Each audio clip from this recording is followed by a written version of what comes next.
Okay guys, to wrap up the year, today we're going to be going over a classic horror movie about Halloween. It's called Inside Solo. It starts a boy who spends the movie attempting to harass an old man, and when that fails, he decides to torture two losers. Even though this is a movie that everyone always hypes up, I literally just saw it for the first time a couple days ago. I don't know, it was just something I never bothered watching, so I just looked at it as whatever. But I kept seeing niggas bringing it up, asking me to watch it, so I was like I might as well join the rest of the world. So the movie starts out with a million niggas in a house for some reason, and there's a boy who nobody cares about. They're packing their bags because they all have some plane to catch the next day, going to Berlin, so they can meet the rest of their family or something. Also, all the youths have a deep and burning hatred of the main boy, because why not? Like, they get on his ass for not being able to pack as well as them, and just not being as big as them, so of course he thinks they can catch some rounds. Also, there's this cop that keeps bugging them, like, chill out my guy, just stay in your car for further instructions. Why are you actually inside private property?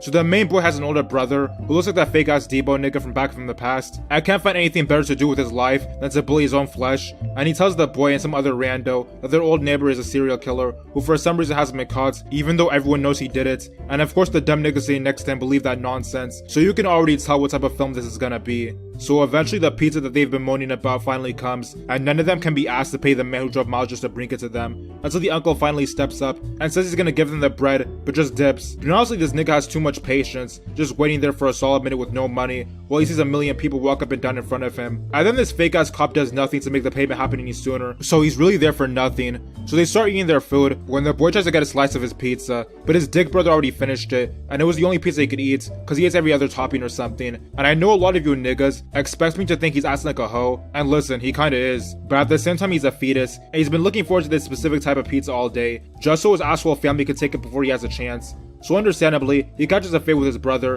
and ends up making a mess, so the whole family starts talking about how they wish he was aborted. Then the pizza man finally gets paid and can go on about his day. Again, unacceptable behavior on the part of the useless family. So the boy's mom takes him into exile, even though he's only reacting to the injustices forced upon him. But then the boy starts talking slick to her, calling her a dummy, so she should have kneed him or drop kicked him or something. Then he says he wishes his family was in his backwood, and then she tells him to be careful what he wishes for, cause he just might get it on some Pussycat Doll shit, like this is a Disney Channel movie or something, but he stands 10 toes down. So the morning comes, and it turns out the alarm was bugging because of a power outage. They all start rushing out and doing the most to make it in time. Meanwhile, some annoying ass kid keeps bothering the moving truck guy with his questions, even after he told him to piss off. So the boy's mom asks some girl to take account, as she mistakes a rando kid with her own family member, and they all just leave the boy behind. So he wakes up to find his house being free of any ops, and begins to tweak around and have a gay old time. Also, he watches a movie that he wasn't supposed to, which makes him almost piss himself.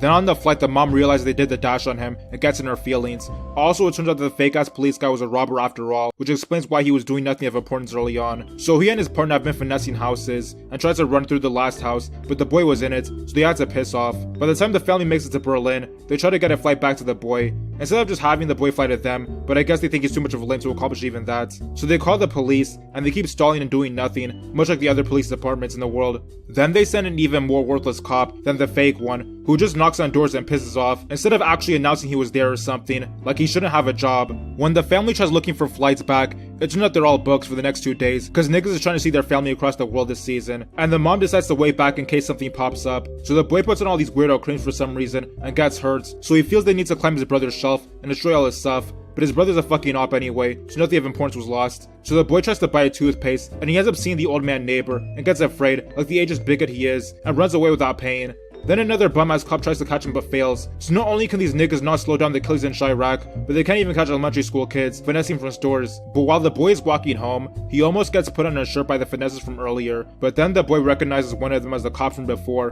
and pisses off. But then the guy he recognized gets in his feelings over the kid not giving him the proper respect, so he tailgates him with the van until he does the dash on them. Then he hides under some Christmas arts, so they piss off, while he goes on to prepare for the coming invasion. So the guys creep back up, but this Jimmy Neutron-ass kid already set up all the toys and figurines as if they're real people, so the finessers think that the family is still inside. Back in Germany, the rest of the family is watching some lame movie, when one of the girls expresses a concern for the boy, even though she was shitting all over him at the beginning of the movie. Then the brother says he doesn't care about the boy because he was his op, so him being on a shirt doesn't warrant any complaints. Back at the home, the boy orders some pizzas, and plays parts of the movie that scared him in order to get the pizza boy to evacuate the premises. And on one hand, it's kind of lit how he's able to rewind like that, and at least he managed to pay the man on time, unlike his worthless family, but I don't see why the boy had to disrespect the pizza man like that. Like the nigga was just doing his job. It seems like he'd be catching hate like this from people on a constant basis. Meanwhile, his mom tries to sell her soul to some old woman in exchange for her flight, but the husband isn't having it. Then she gets on her knees, so the husband is gonna look like a dick if he doesn't give it up, and she gets on a flight back to her home country. Then the boy goes to the market and buys food, but the cashier woman keeps asking questions, like she's a detective or something, like give it a break. The boy manages to dodge all that nonsense, and goes home, and proves to be self-sufficient. Then one of the robbers goes in the house, in order to see if the house is really barren, but then the boy starts playing the movie again, and puts nutcrackers on the floor, so the dumbass robber thinks the nigga's being lit up or something, so he reports his findings to a superior in the car, who then decides they should stick around to see who was dumping shells. Then the mom finally gets to America, but she's still a minute away from Chirac, and there are no flights available, so some nigga claims he can help, and at first it's cool, but then he keeps running his mouth about some bum-ass band he had in his hometown of about 5 people, like she's supposed to know about them. This is like the equivalent of a local rapper trying to big up himself cause his song got plays from his high school classmates or something, like nigga we don't care. But anyway, he offers her a ride in his truck with the other band niggas. So the finesser nigga starts spying on the boy in his own crib, and he notices them with their reflection, and later hears how the finessers talk about how they're going to do his house dirty. So the boy goes to church to pray for delivery or something, when he sees the old man he was afraid of, and the old man tells him to stop tweaking and just acts like a normal person around him, which he does, and the old man explains that he's here to see his granddaughter, even though he and his son are now each other's ops for some reason, yet he still has contact with his grandkids. Yeah, his story has some plot holes, but either way, it turns out that he's a human after all, and the boy tells him to stop being a pussy and make contact with his son, cause he might as well. Then the boy goes home and begins preparing torture traps for the jihad when his finessers come through, so that next time, they'll think twice before trying to cross him. So the finessers make their way to the home and are greeted by a barrage of pain and suffering, like this kid's really doing the most to make sure they get the message. I mean like seriously, like on some future menace to society shit. Some of the things he'd be putting these niggas through would normally lead to them dying, but when the boy goes to the next house over, the grown men finally manage to outsmart her kid and hook him up to the wall as they prepare to put him on his shirts. But then the old man comes through and gets the finessers out of the way, so it looks like all is well. But the boy's still in his feelings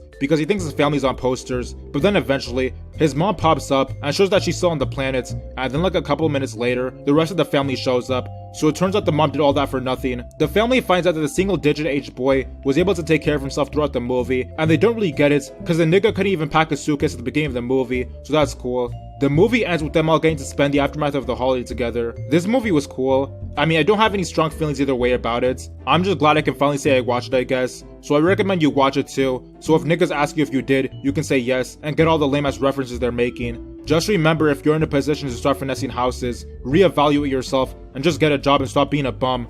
Okay guys, make sure that when you subscribe you hit the notification button, because that lets you know whenever I make a new video. And as always, thanks for watching.